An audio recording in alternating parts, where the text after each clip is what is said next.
Everyone, this is episode 2 of Mind Your Money. And in today's episode, we're going to review the January budget that was created for Jay.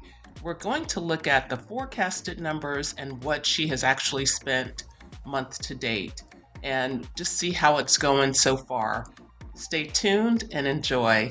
If you see anything that resonates with you, please leave a comment, or if you have any suggestions for us, feel free to leave a comment. Welcome to Teresa's New Dawn. I'm here to show you that this stage of life is full of endless possibilities, whether it's traveling solo or simply finding joy in the little things. Let's dive in. We are now looking at the budget that was created for January, and I just want to point out a few things. Looking at the personal account, that's what we're going to focus on right now. The personal account, you'll see in column D the forecasted amount. So this is the income amount that Jay expected to receive during the month of January. Based on these numbers, we projected she'd have an income of about $14,000 to cover her expenses. I've added a column for the actual amount because sometimes we think that we're going to get, a certain amount of money, but once taxes are taken out, it ends up being less. So column E is the actual amount. So as you'll see, whereas we projected the amount of the January 3rd check to be 1950, it was actually 1831. And again, with the contract work, we thought it would be 2500, whereas the actual amount is 2091. So we've had to make some adjustments based on the actual income being slightly less than the projected income. And that's normal. Now, looking at her personal account expenses, if you remember, we used color coding so that she would know which expenses to pay out of any particular check. So you can see she actually paid on time the expenses that are highlighted yellow. So I told her that was a total win. You've got to find those small wins in whatever you're doing. So as a reminder, the January 3rd check was going to be used to cover the yellow expenses or the items that are highlighted yellow. Her January 17th check was going to cover the green expenses, and then she was going to use the January 20th check to cover her blue expenses. So again, remember, column D is what we forecasted, and column E is what she actually paid. And here you'll see, again, we were pretty close to the numbers. There are a couple where she had to pay a few dollars more, but for the most part, other than having to adjust because the checks were lower than what we had initially forecast, she did make her payments on time.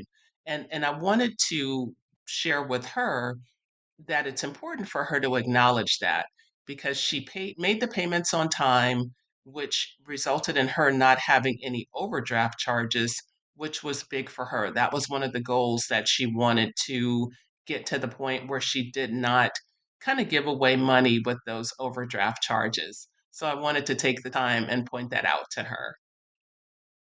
One thing I want to point out is the difference between the forecasted consulting income of $5,600 and the actual amount that she received being $3,400. And that was because we did not anticipate or really plan for the taxes that would be taken out of the consulting income. So that's a reminder that, even if you're expecting dollar amounts or if you're thinking you're going to get a certain amount, but you don't know for sure, it's important to estimate on the lower end when you're building a budget. That way, it won't shock your budget too much. And you'll see as we go through the upcoming expenses where we are having to make adjustments based on this lower number. Disclaimer: this video is for informational and entertainment purposes only. I am not a financial advisor, and the information provided in this video should not be considered financial, investment, or tax advice. During our check-in meeting, Jay did mention that seeing a couple of the larger numbers on the spreadsheet was stressful for her.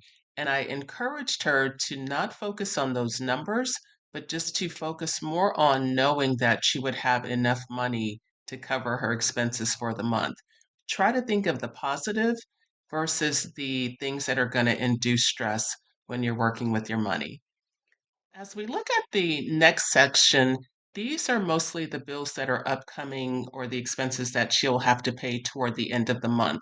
And I want to highlight the personal loan repayment that she has. The total of that amount was $4,700.